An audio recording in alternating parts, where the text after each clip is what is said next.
তো বাসায় এসে ফেসবুক খুলে দেখি চাঁদা নিয়ে পুরা বাংলাদেশ সরব হয়ে গেছে। তো আসলে যেই নিউজ ফিডে যাই, সেটা আমি পেজে যাই বা প্রোফাইলে যাই, শুধু চাঁদা আর চাঁদা। তো গানটা মনে পড়ে গেল যে দে চাঁদা দে চাঁদা দে চাঁদা, ভোট যখন দিছি তো চাঁদা তখন দিব না কে? তো চাঁদা আসলে দিতেই হবে। ভোট দেওয়ার সময় ভোট দিয়ে দিছ, কিন্তু চাঁদার সময় চাঁদা দিবা না, এইটা কিরকম হয় না?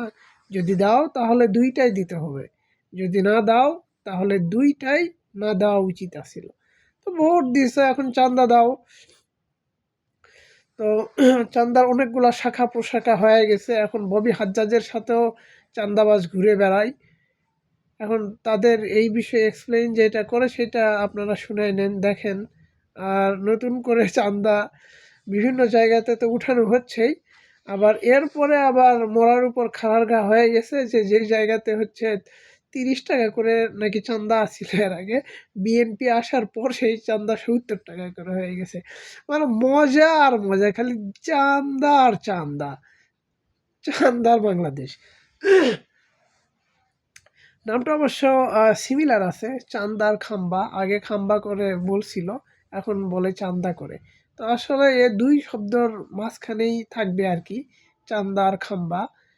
জিনিসটা ভালোই শোনাই, আশা করি এর পরবর্তীতে যদি কোনো কিছু আসে এর সাথে সামঞ্জস্যতা রাখবে বিএনপি। তো দেখা যাক কি করা যায়। ভালো থাকেন, চান্দা দেন, চান্দা দিয়ে থাকেন, চাঁদাতে উঠাতেও পারেন। এখন বিএনপিরা, যারা বিএনপিতে ভোট দিচ্ছে, তারা যদি শুধু চাঁদাই দেয় তাহলে উঠাবে কে? উঠাতেও হবে, অবশ্যই উঠানো লাগবে।